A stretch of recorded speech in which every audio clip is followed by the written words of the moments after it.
Hello guys, and you're here for another installment from Force 15. This is update 1 on Typhoon Nepartak as of 1800 UTC 0100 local time on the 5th of July 2016. Storm's location at 17.2 degrees north, 133.5 degrees east with winds of 140 miles an hour, a category 4 on the Saffir-Simpson scale, and a pressure of 933 millibars, movement northwest at 20 miles an hour. From the latest look at the satellite imagery, the storm has, we now do believe the storm to be a Category 5 typhoon on the Saffir-Simpson scale, and also is that the storm is now heading towards Taiwan, and anyone possibly with the means to do so should possibly start thinking about evacuation. As we now possibly do think as well, this is unlikely, but the storm may rival Haiyan. But I'm not mean to scaremongering, but this storm is looking intense, and this could go straight up to 180 as well. So here's the forecast track here as well. The latest one has the storm only peaking at 160, but we think that has well surpassed that now. And we have to see how this is playing out. There might be a live event covering Nepartak and Blas as well a little bit later on tonight on Force 15 and possibly Force 14 as well. Here's the sea surface temperature, sustainable as well for a very, very intense system of possibly Category 5 strength. So again, Nepartak is something to watch out for, guys. We're not taking this storm lightly. And also, people in the northern island Luzon also should be preparing as well for possibly being affected by the storm. So here you guys can see the visible imagery here. A very small eye reminding us of Wilma, which also a small eye means a bloody intense storm. So you guys have to watch out for this in Taiwan. I will go through in the intensity forecast and also possibly a little bit of a warning segment as well for you guys, and places that should be watching out for this system. So here you guys can see the AFVN imagery. Again, the storm is very intense around the core there, with a lot of grey area there, suggesting a Category 5 hurricane or / typhoon. And now we'll go on to the Dvorak imagery, and T7 is coming out there, which is always concurrent with a Category 5 storm. So we cannot downplay this. This storm is going to be intense. This cannot be downplayed.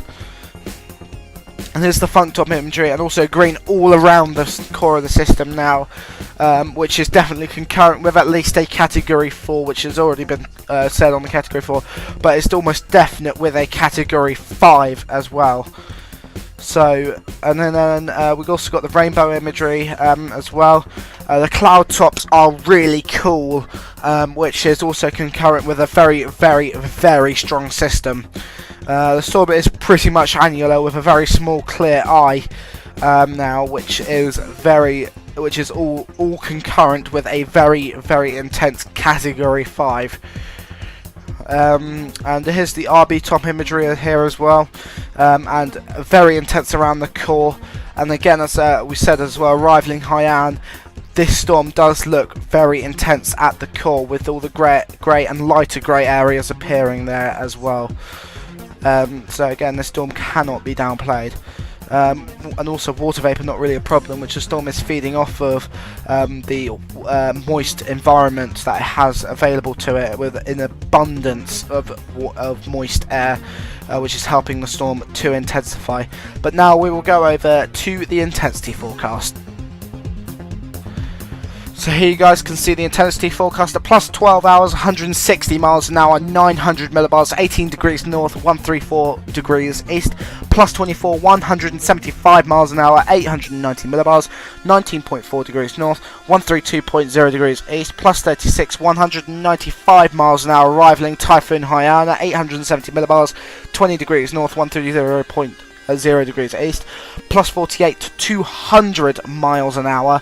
rivaling now Patricia from what they thought at the time, with 865 millibars, 21.0 degrees north, 129.0 degrees east, plus 72, 190 miles an hour, 880 millibars, 23 degrees north, 129.0 degrees east, plus 96, 175 miles an hour, 900 millibars, 25.0 degrees north, 131.0 degrees east. Then finally at 120, 160 miles an hour, 910 millibars, 28 degrees north, 135.0 degrees east. Now we'll go on to reiterate the update. So in this bit I'll just be reiterating the update and telling you guys areas where to watch out for Nepartak. So this is update 1 on Typhoon Nepartak as of 0100 local time, 1800 UTC on the 5th of July 2016. Storm's location at 17.2 degrees north, 133.5 degrees east, with winds of 140 miles an hour, currently making it a category 4 on the Saffir-Simpson scale, but now we think it might be even higher than that, with a pressure of 933 millibars, movement northwest at 20 miles an hour. So just to tell you guys, areas to possibly watch out for the system is that Japan should be on alert, as well as South and North Korea, and also areas between Shanghai, and well, actually probably between Hainan, and also between like sort of Hanoi, and also up towards Beijing. Also Shanghai, Hong Kong should be watching out, Hiroshima, Tokyo, and also the northern islands like Luzon in the Philippines, Mindoro, and possibly Samar as well. Also all like sort of the Visayas region should be watching out as well for Typhoon Nepartak. The Mariana Islands and Guam as well, but do believe the storm may have passed there now or is over there at the moment. Palau should be on alert for just high surf. I do believe it wouldn't be directly affected by the system.